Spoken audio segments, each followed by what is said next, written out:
Balita naman sa labas ng bansa.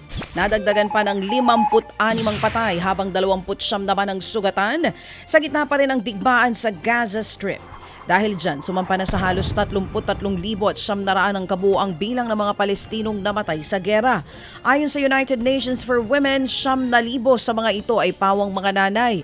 Kaya naman nasa 19,000 mga bata ang naulila na sa ngayon. Patuloy ang pagbalik ng mga bakwit sa kani-kanilang tahanan sa Northern Gaza sa nakalipas na linggo. Sa tayangan ng UN, nasa 1.7 milyong mga sibilyan ang napilitang lumikas, bunsod pa rin ang bakbakan.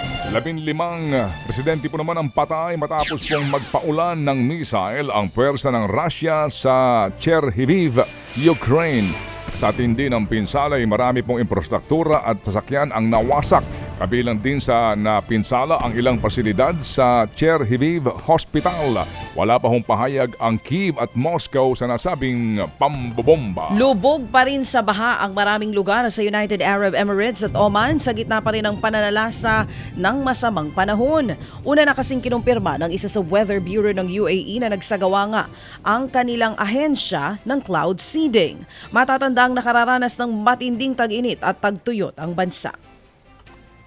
Samantala pa rin, hindi naman po bababa sa 13 ang patay habang libo-libo po ang inilikas bunsod ng matinding pag-ulan naman sa Kenya. Maraming sakahan, gusali at kabahayan po ang nasira.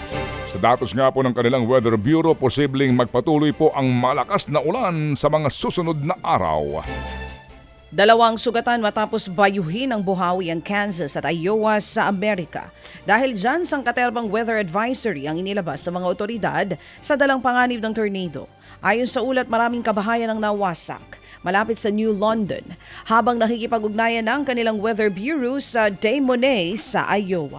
Ted Filon at DJ Chacha ngayon nasa Radyo 5 92.3 News FM Monday to Friday 6 to 10 a.m.